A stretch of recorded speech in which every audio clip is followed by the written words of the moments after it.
औज़ुबिल्लाहिमिनश्शैतानिर्रजीम बिस्मिल्लाहिर्रहमानिर्रहीम। Soft analysis में तमाम अहबाब को खुशामदीद।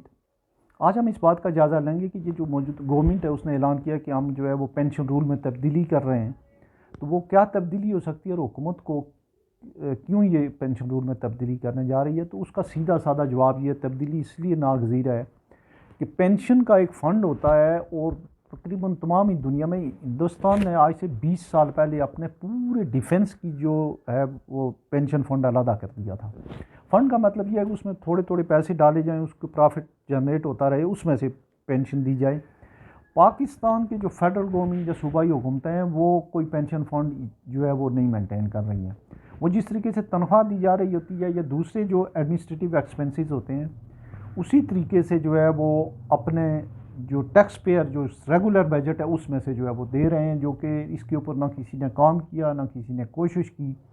अब हमारे पेंशन का बिल इतना ज़्यादा हो गया है कि वो जो है इतना टैक्स कलेक्ट ही नहीं होता है, तो वो उसका जो है वो किस तरीके से पेमेंट करें। तो इसका हम ये देखेंगे कि इसकी कंपोजिशन क्या है।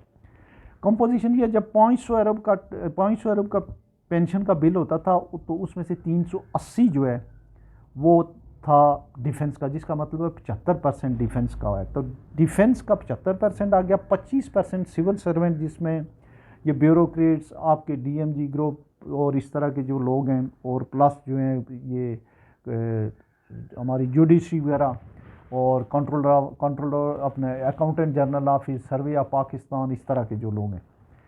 इन सरकारी इदारों में शायद रेलवे वाले हैं वो कुछ अपना कर रहे हैं, बाकी कोई एफिशिएंट जो है इस तरह का सिस्टम नहीं। सिस्टम ये होना चाहिए कि पेंशन फंड का जो है बारीकी से जो है वो समझने के बजाय मोटा मोटा समझ लेते हैं हम, ये हो कि जब कोई बंदा एम्प्लॉय हो तो उसके जो पर्क्स एंड जो प्रिविलेजेस हैं उसमें ये शामिल हो कि इसमें इदारा या गवर्नमेंट इतना आपकी पेंशन में कंट्रीब्यूट करेगी, आप इतना करेंगे, और उस पेंशन फंड में वो इकट्ठा होता रहे और जब वो रिटायर्ड हो तो उस वक्त उसको दिया जाए। ये तरीका है पेंशन फंड। इस तरह का कोई फंड हम नहीं कर रहे हैं।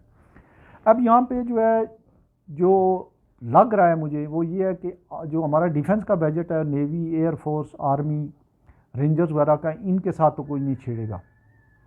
इसका जो नज़ला गिरेगा वो सिविल मुलाजमीन पे, वो भी छोटे मुलाजमीन पे गिरने का इम्कान है।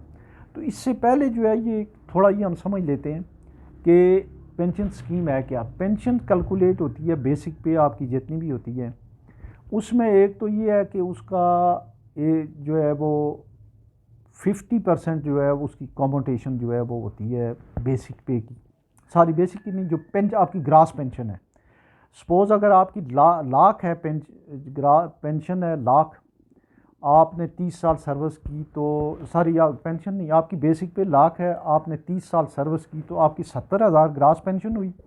और उसमें से पहले होता था 35% कम्यूट हो जाती थी। अब जो है ऐसे नहीं है। अब अगर किसी की सपोज ग्रास पेंशन अगर लाख बनती है, एक मोट सीधा हिसाब कर लेते हैं, तो उसमें से जो है 35% उसकी कम्यूट होगी और 65,000 उसको मंथली पेंशन मिलेगी। तो दोनों सूरतों में जो है, एक में जो है पहले ये होता था कि इकट्ठे पैसे ज़्यादा देने पड़ते थे, अब जो है मंथली बिल जो है उससे ज़्यादा हो जाता है। फिर उसमें जब पेंशन में इजाफा होता है तो वो एकोमोडेटेड जो फिगर्स है वो बढ़ती जाती है। तो किसी भी लिहाज से गवर्नमेंट जो है वो कंफर्टेबल नहीं है कि वो पेंशन जो है वो आसानी से दे सके। तो उसके लिए ये आईएमएफ की कंडीशनलिटीज़ हैं कि आप ऐसे करें। और कम अज़ कम डिफेंस का तो पता नहीं है, सिविल का जो है छोटे मुलाजमीन का, इनका जो है वो डंडे के ज़ोर से लगता है वो करा जाएंगे, लेकिन इसमें किसी बंदे को अपनी नौकरी छोड़ने की ज़रूरत नहीं है, किसी बंदे को गोल्डन हैंडशेक या इस तरह के उस चक्कर में नहीं आने की ज़रूरत। हाँ, जो यंग लोग हैं अगर उनको बेहतर रेवेन्यू मिलते हैं तो ठीक है।